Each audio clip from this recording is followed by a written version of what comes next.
Sorry for my voice. I'm coming down with a cold. So I just finished up the 2025 movie Dracula, and this one was fairly decent. I actually enjoyed it.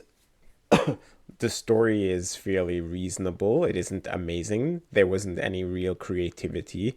It felt like it was just like every other Dracula story, just with a couple of little tweaks. The actors do an extremely good job. I didn't have any issues with their acting and how the characters interacted with each other. Uh, what else? What else? The color palette, audio was fairly decent, even though there were moments where the audio is kind of bad.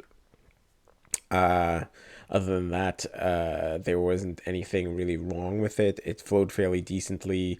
The transitions were pretty decent. There was no issues there. Interactions between all of the characters were really good. I didn't really have much of an issue with the length, even though it is a long movie. It is about 2 hours long.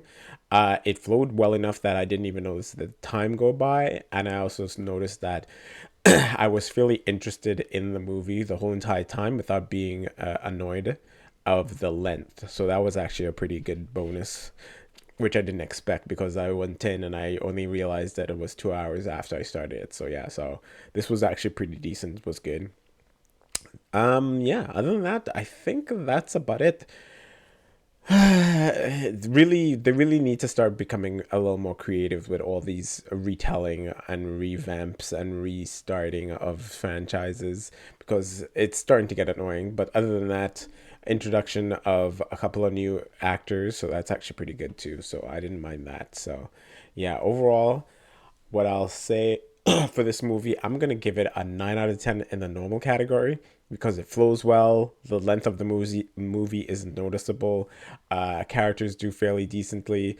The color palette and audio is fairly decent for this movie also, so there's no real issues. It just flows well and just the time isn't noticeable, so that's actually really good. So yeah, but there is no creativity in the story, but yeah, it's still pretty decent. That's about it.